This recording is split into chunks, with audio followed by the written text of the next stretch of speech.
Voltamos com mais um programa Direito em Foco da Docum TV, hoje tendo como convidado o professor Humberto Luiz Salustiano Costa Júnior, que vai tratar da questão do humanismo no curso de Direito a partir de uma análise da filosofia do direito. Professor Humberto Luiz, seja bem-vindo mais uma vez a esse programa. Sempre digo, quando estou com você, que esse programa é de portas abertas, para a gente poder tratar dos temas, temas mais relevantes que dizem algo a respeito do curso de Direito. Hoje essa temática, a partir da filosofia do direito, tem muito a nos ajudar a compreender qual é o papel do nosso discente diante de uma profissão como a nossa, que é a advocacia, mas de uma forma geral com outras tantas que estão ligadas ao curso de Direito. Seja bem-vindo. Obrigado, professor Oscar, obrigado, telespectador da Docum TV, e quero aproveitar o ensejo e parabenizar pelo estúdio novo, esse sinal do reconhecimento da instituição pelo programa, um programa que os alunos sempre nos encontram aí na sala de aula, nos corredores ou nas redes sociais, dizendo que assistiram e ficaram satisfeitos e têm aprendido muito. Está sendo também uma ferramenta de estudo, de aprendizado para os alunos. Então, está de parabéns a Docum TV e o professor Oscar por essa condução brilhante aí do Direito em Foco. Eu agradeço e não podia faltar você nessa nova temporada, no ano de 2016, com um novo cenário e com um tema também diferente e relevante para que a gente possa começar esse ano aí com chave de ouro. Mas nos situe aí um pouquinho a respeito dessa questão do humanismo no curso de Direito. Bom, professor Oscar, o humanismo ele é um movimento que surge aí basicamente depois da Segunda Grande Guerra, pelas atrocidades que foram cometidas não só pelo Terceiro Reich, pelo exército do Hitler, mas por todos os lados. Aquelas bombas de Hiroshima e Nagasaki é algo que a humanidade ainda tem muito se envergonhado daquilo. Até então, o direito ele se focava nas relações sociais voltadas para a questão da propriedade. As relações humanas elas eram reguladas pelo direito, mas com foco na propriedade, no direito de propriedade. A partir da Segunda Grande Guerra, com todas aquelas atrocidades que foram feitas, há um movimento, notadamente do mundo ocidental, no sentido de buscar uma normatividade, buscar um entendimento entre as nações, daí surge a Organização das Nações Unidas, o entendimento das nações, notadamente ocidentais, para buscar evitar que no futuro a humanidade sofresse, padecesse tantas mazelas com tamanha gravidade como foi na Segunda Grande Guerra. Daí surge, inclusive, a Declaração dos Direitos da ONU, de 1948, e outras normatividades mais. E o foco do direito deixa de ser as relações que se referem à propriedade em si, passa a ser o ser humano. O ser humano passa a ser entendido como um ser individual. E na sua individualidade ele passa a ter uma proteção jurídica no sentido de poder se autoafirmar a partir do que ele é e com dignidade, ou seja, a dignidade da pessoa humana, o ser humano como ele é, passa a ser o grande foco da preocupação e da proteção do direito. E o mundo ocidental vem avançando de lá para cá nesse aspecto, e nós, no Brasil, temos a primeira Constituição que trata do humanismo como categoria constitucional, é a nossa Constituição de 1988, é a Constituição vigente, quando ela vem trazer no artigo 1º, inciso 3, fundamento do Estado Democrático de Direito, a dignidade da pessoa humana. Isso significa dizer que qualquer normatividade, qualquer atitude, seja ela estatal ou da iniciativa privada, que atente contra a dignidade da pessoa humana, isso está atentando contra o Estado de Direito brasileiro e o aparato estatal, seja no Poder Executivo, Legislativo ou Judiciário, deve estar prontos para reparar essa afronta à dignidade da pessoa humana. Então, a partir desse foco centrado no ser humano e na sua dignidade enquanto ser humano, é que nós buscamos trabalhar a filosofia no curso de Direito e buscar também essa formação humanística do nosso aluno e da nossa aluna. Nós estamos na Faculdade de Direito não para formar profissionais, mas estamos para formar seres humanos completos, seres humanos capazes de identificar no campo da sociedade as pessoas pelo que elas são, e não efetivamente um cliente, não efetivamente um freguês da advocacia ou alguém que busca a magistratura ou o judiciário para buscar um serviço, mas é um ser humano efetivamente. O que tem por trás daquela demanda jurídica é sempre um ser humano. Então, o nosso objetivo com a filosofia do direito, trabalhando esse humanismo, é exatamente isso, é dar aos alunos e às alunas a dimensão humana do ser. Atrás de cada cliente, atrás de cada jurisdicionado, atrás de cada causa que esse nosso aluno, essa nossa aluna vai ter na vida, existe um ser humano, existe uma família, existem expectativas, crenças, valores, dignidade. E é a partir dessa dimensão de dignidade humana que ele deve trabalhar essas causas, e não o contrário. Então, esse é o nosso objetivo lá na disciplina da filosofia do direito. Abrir o pensamento, propiciar que o nosso aluno e a nossa aluna tenham essa formação a partir do ser humano. No nosso curso de Direito, nós temos como um dos objetivos justamente a formação humanística. E a partir de conteúdos como o da filosofia, da sociologia jurídica, antropologia, economia política, a gente vai, de alguma forma, contextualizando, né, a vida de um modo geral para esse estudante que chega na faculdade e quer, de alguma forma, né, buscar ali o seu ganha-pão.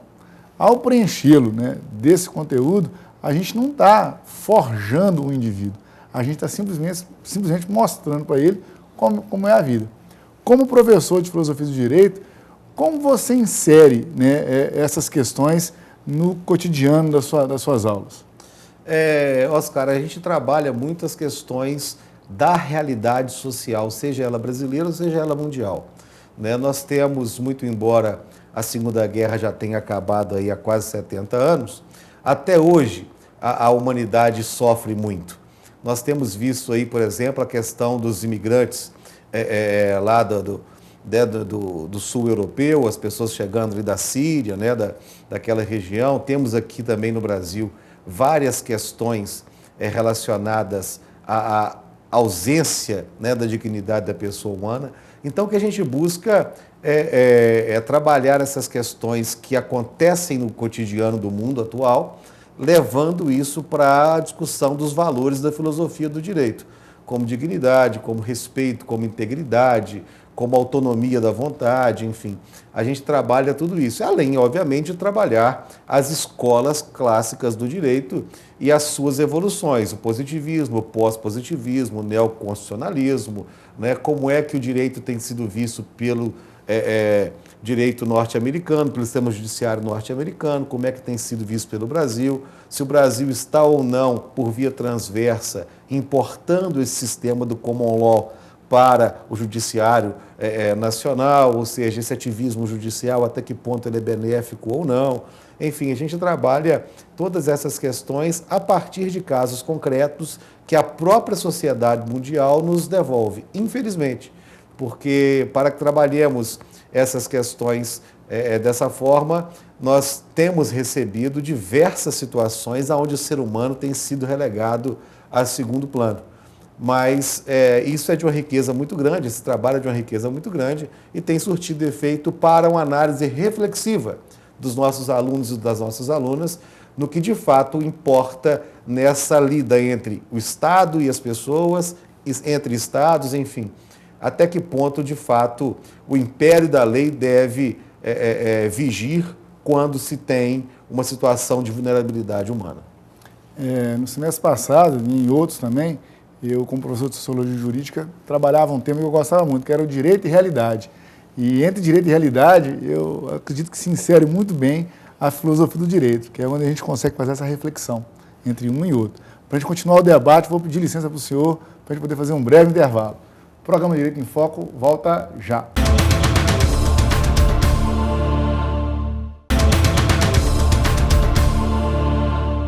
Voltamos para o segundo bloco do programa Direito em Foco para a Docum TV, hoje com o professor Humberto Luiz Luciano Costa Júnior, tratando do tema relacionado à filosofia do direito e o humanismo.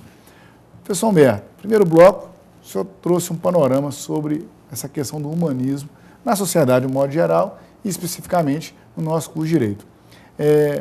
Nesse bloco, eu acho interessante a gente fazer uma associação a um tema que a gente, né, nós dois estivemos presentes recentemente no Congresso da Rede Docto, né, no ano passado, aonde o ministro Aires Brito tratou do tema constitucionalismo fraterno.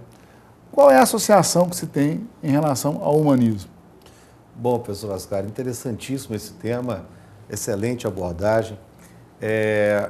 A Constituição brasileira, ela traz, nos seus primeiros 5 artigos, o seu norte filosófico, o seu norte valorativo, ou seja, quais são os valores, quais são as importâncias maiores para que a sociedade brasileira esteja efetivamente focada na sua dimensão de existência. E no artigo 3º, traz-se, o constituinte originário, ele fez constar que a solidariedade é o objetivo do Estado brasileiro e da sociedade, no sentido de que o Estado tem o objetivo, a partir da solidariedade, de erradicação das diferenças regionais e da miséria e da pobreza.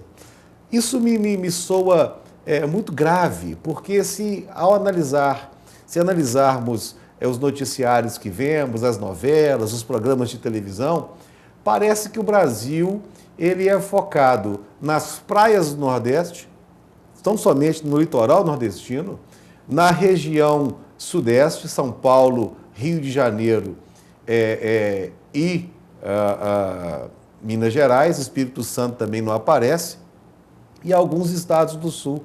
Nós não vemos, por exemplo, aparecendo na grande mídia, na teledramaturgia, o estado do Piauí, Roraima, Amapá. Mato Grosso. Muitas pessoas não sabem qual que é a capital do Piauí, qual é a capital do Acre, qual é a comida típica de Roraima, né? Qual que é a música que se ouve em Rondônia.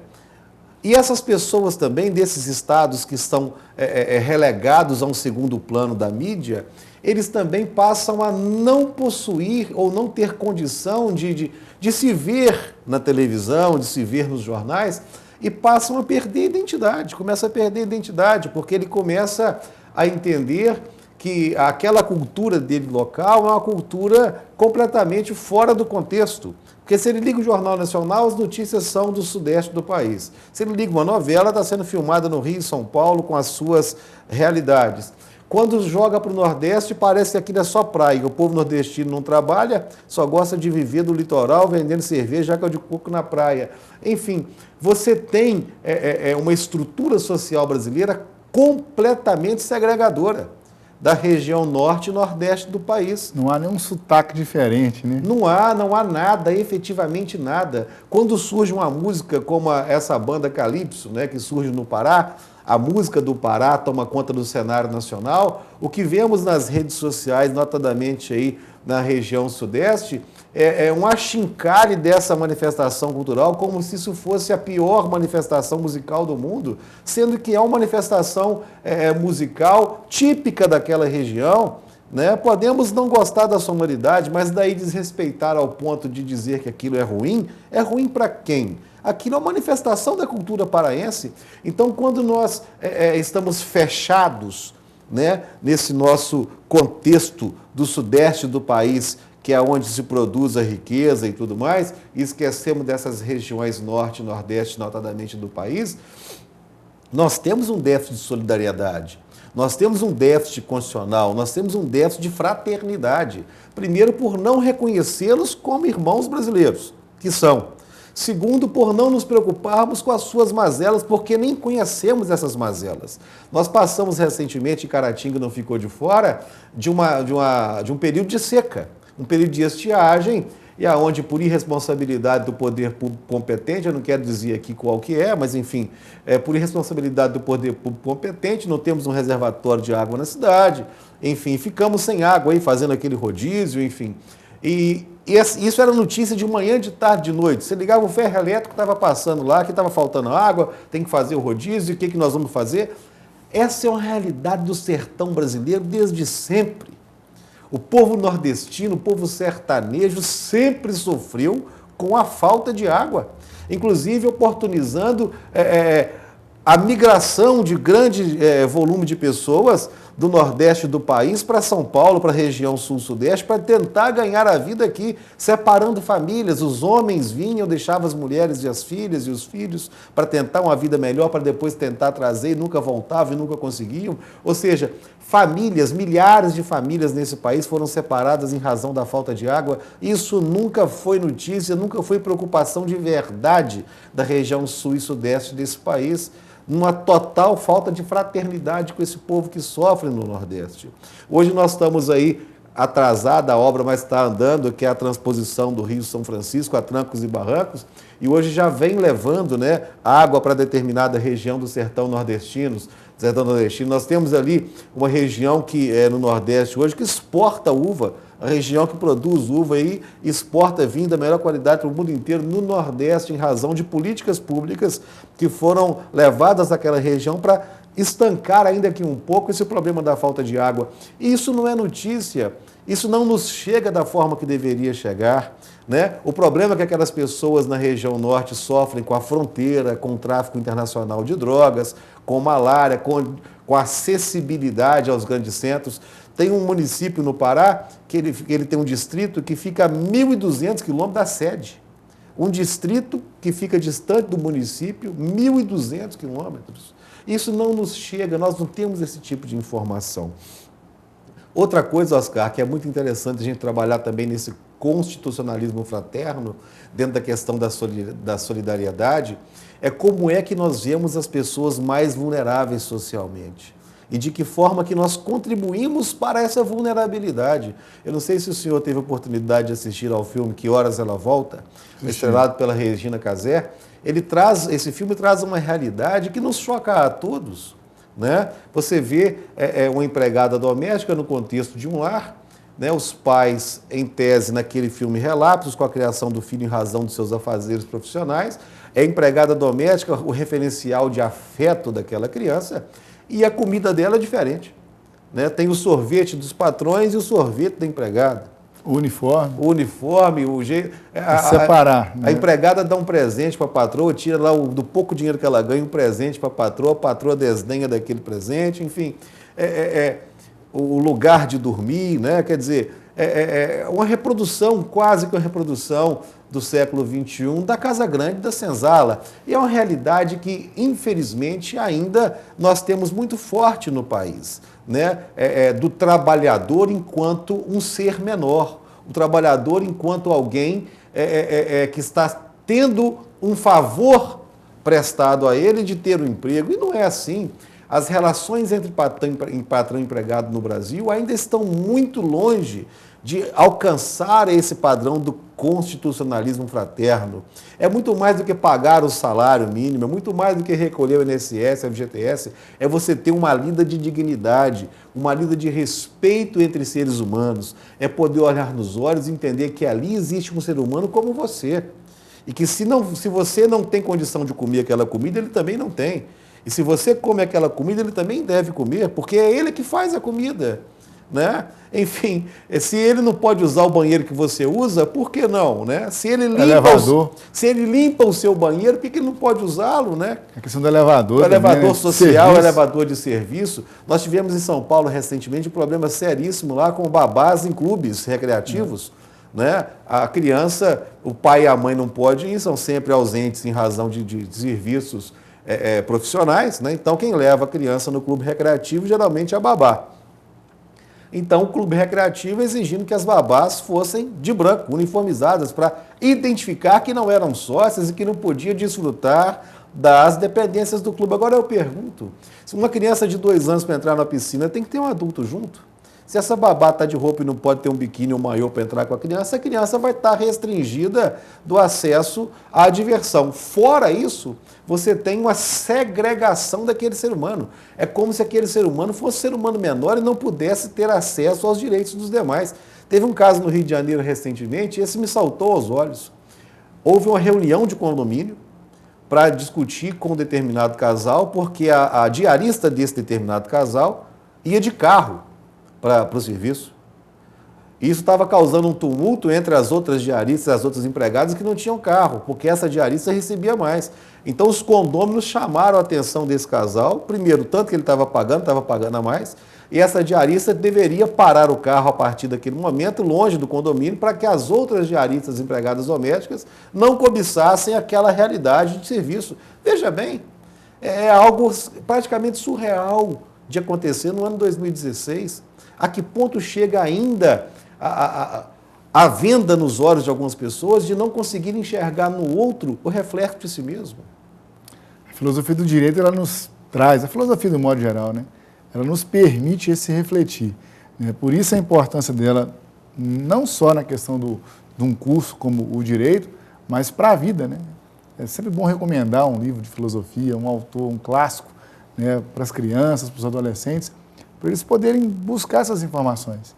E logicamente que num curso, né, com foco organizado como o do direito, ela tem que fazer parte.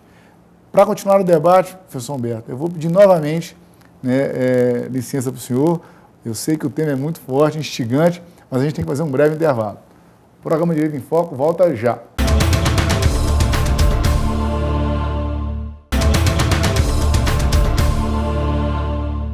Voltamos para o terceiro e último bloco do programa Direito em Foco pela Docum TV, hoje com o professor Humberto Luiz Luciano Costa Júnior, tratando um tema relativo à filosofia do direito, que é o humanismo. Professor Humberto, primeiro bloco, um panorama sobre o humanismo, né, relacionado à Constituição. No segundo bloco, a gente começou fazendo uma abordagem sobre o constitucionalismo fraterno. Né? E agora, no terceiro, né, como recentemente o senhor terminou um mestrado em Teoria do Estado e Direito Constitucional pela PUC-Rio, eu queria que o senhor contasse um pouquinho para nós o que a nossa comunidade acadêmica pode esperar aí desses novos encontros que eu estou percebendo que o senhor já está agendando para esse semestre, direito de cinema, debate, né? Quais são as propostas interessantes que a gente pode compartilhar aí com a sociedade? Bom, no dia 20 de fevereiro, às 9 horas da manhã, nós teremos no Casarão das Artes a exibição do filme Que Horas Ela Volta, né, para os alunos do curso de Direito e para toda a comunidade. Então fica o convite aí para você que está nos assistindo. No dia 20 de fevereiro nós teremos essa exibição do filme Que Horas Ela Volta, uma exibição comentada, né? Após a assistência do filme, nós teremos então um grande debate acerca das impressões das pessoas dentro desse viés filosófico do constitucionalismo humanitário. Depois também nós teremos, não está agendado ainda, mas nós teremos um debate com uma aluna, Juliana Ribeiro, que escreveu uma monografia de excelência sobre a lei do feminicídio aplicada às transexuais. É uma monografia que tirou nota 100, com recomendação para publicação, inclusive, e é um tema bastante atual e bastante polêmico. Então nós teremos também no Casarão das Artes, numa data a ser ainda agendada, e nós informaremos aí pelas redes sociais para que a comunidade, aquelas pessoas que têm interesse, possam também comparecer. Além disso, eu trabalharei mais especificamente na disciplina de Filosofia do Direito, com o terceiro período, aquele filme Os Miseráveis, que ganhou inclusive o Oscar recentemente. Aquele filme nos traz várias abordagens acerca da filosofia do direito, o conflito entre o direito e a moral, né? O conflito entre a lei e a justiça, né? As misérias sociais, o povo querendo se insurgir contra aquela opressão de Estado, né? A questão da escravidão, a questão da pena perpétua, enfim. O filme nos traz um sem número de abordagens extremamente profundas acerca da filosofia do direito. Então, pretendo trabalhar também esse filme durante todo o semestre com os alunos. Além disso, eu venho trazendo vários autores contemporâneos, filósofos do direito, dentre eles Ronald Dworkin, que trata com bastante propriedade do neoconstitucionalismo, né, ou do pós-positivismo. Temos também Luiz Roberto Barroso, o nosso ministro hoje do Supremo Tribunal Federal, com grandes obras relacionadas à posição do Poder Judiciário e aplicação do direito, notadamente dentro do realismo jurídico, com ativismo judicial, a politização da justiça. Trabalharemos também texto da Gisele Cittadino sobre a politização da justiça e a judicialização da política. enfim, traremos para os alunos o que há de mais atual, né, nessa abordagem acerca não só dos valores ligados ao direito, mas também na questão da aplicação do direito a partir de um viés constitucional e filosófico. O que eu quero deixar bem claro, professor Oscar, para o nosso telespectador, que o papel nosso na filosofia do direito e do curso de direito das faculdades integradas de Caratinga e da rede Doctor como um todo, não é formar robô que decora código e vai lá, cara crachá, no caso concreto. É exatamente você conseguir, primeiro, enxergar o ser humano que te procura. Segundo, fazer uma análise crítica da realidade desse ser humano. Qual é o contexto que esse ser humano vive? Qual é o contexto da demanda que ele te traz? E a partir daí, você trabalhar uma resposta mais humana possível, mais digna possível, para que essa pessoa seja atendida naquilo que ela te procura. E seja você como advogado, promotor, juiz, delegado de polícia, policial militar, escrivão, enfim, qualquer que seja a sua função dentro do mundo do direito, a nossa preocupação é formar um aluno, uma aluna, que vai ser nosso colega, bacharel ou bacharela em direito, que tem essa visão a partir do todo, uma visão holística do ser humano, dele, do seu contexto familiar, do seu contexto social, e que nós possamos dar a ele uma resposta mais digna possível, mais humana possível e de maior inserção dentro dos direitos fundamentais. Essa é a nossa ambição para esse semestre, trabalhando a filosofia do direito. Eu espero poder contar também com toda a comunidade de Caratinga, né, nas minhas aulas. O senhor sabe que eu sou um professor que não sou muito padronizado, né? Nas minhas aulas, se quiser ir filho de aluno pode, se quiser filha pode, se quiser ir marido, esposa, pai, mãe, eu não ligo para isso não. Para mim, a sala de aula, se eu pudesse lecionar, como já fiz, estou precisando de voltar, professor, lecionar no Coreto, né? Já lecionamos lá no Coreto umas 2 vezes, de tirar os alunos da sala de aula, levar para a praça, e na praça as pessoas interagem, as pessoas que estão lá sentam também e debatem. Enfim, a minha sala de aula está sempre aberta para todas as pessoas de todos os cursos da Faculdade Integrada de Caratinga. O pessoal da engenharia quiser passar por lá, fica à vontade, pessoal da computação, pessoal de outras faculdades quiserem participar lá também da aula para ver como é que funciona. Enfim, os familiares principalmente, para ver, né, que o nosso ambiente é um ambiente muito gostoso de trabalhar, um ambiente muito gostoso, né, Oscar, de relação entre os alunos, os professores e a direção da faculdade, enfim. Eu acredito que eu posso dizer isso, que as faculdades integradas de Caratinga são de portas abertas para toda a comunidade. E, particularmente, a minha sala de aula também está aberta para toda a comunidade. É um ambiente de construção do conhecimento, e é um ambiente onde a gente é instigado a pensar, é instigado a sair desse lugar de nós mesmos e passar para o pensamento a partir do outro, a partir, né, de um contexto maior do que nós mesmos, fazer mesmo com que nós tenhamos a consciência de que existe vida fora do nosso umbigo, né? Que nós somos apenas parte de um todo social, nós somos apenas parte de um todo humanitário, que a humanidade é um conceito único, né? Todos os seres humanos formam um conceito que é a humanidade, e se alguém lá no Japão sofre, se alguém lá no Afeganistão sofre, se alguém lá na Jamaica sofre, efetivamente nós aqui sofremos essa dor, porque a humanidade grita como um todo. E é isso que a gente procura trabalhar com os alunos, e queria mesmo aproveitar aí esse restinho de tempo para agradecer de novo pela oportunidade de estar aqui com o senhor e parabenizá-lo por essa condução aí desse programa maravilhoso que tem realizado muita coisa boa na vida das pessoas. Os alunos e as alunas nos dão esse feedback, que assistem, os pais de alunos e das alunas também, enfim, está de parabéns a Doctor pela escolha do professor Oscar na condução desse programa, na manutenção desse programa, e agora repaginado aí com cara nova. Eu só acho que a gente devia ter mais tempo, eu acho que o tempo é pouco. O tempo é pouco. Né? A gente podia ter aí o dobro do tempo. Vamos pedir aí para a direção, para a doutora Marinalva, né, professor Cláudio, o professor Tiago, o professor Pedro, aumentar o tempo do professor Oscar aí. Né? A comunidade tem muito a aprender com o senhor. E eu quero deixar uma dica aqui, viu? O senhor ainda não foi entrevistado, não. Nós temos que armar aqui para o senhor chegar aqui, sentar e ser entrevistado. Eu tenho certeza que o senhor tem muito mais do que todos nós para contribuir aí, principalmente agora concluindo o doutorado pela PUC Rio. O senhor tem muito a contribuir aí para para a comunidade, notadamente no que se refere à participação popular e o meio ambiente. Então, Marinalva, está aí a sugestão, vamos contratar alguém de peso, quem sabe o William Bonner, para entrevistar aí pessoas CAR brevemente. Bondade sua, e se eu tiver que falar alguma coisa aqui, falarei, mas porque tive bom professor, né? Como você, professor Dário Júnior e outros tantos convidados que passaram por aqui e com certeza trouxeram informações interessantes para que a gente possa repassar, né, ao público. Queria agradecer aqui, né, novamente sua presença, professor Humberto, e dizer muito obrigado mesmo, né, por estar conosco novamente nessa nova temporada, com temas relevantes como esse, né, que o senhor abordou aqui. Fica o convite, né, como o senhor mesmo bem disse aí, para a sociedade, a gente vai informar para poder participar dos nossos eventos, né, que a gente faz lá com os nossos alunos na faculdade. Então, muito obrigado. Esse programa continua de portas abertas e nessa temporada a gente vai se encontrar ainda, com certeza. Obrigado, professor Oscar. O programa Direito em Foco se despede. Até o próximo encontro.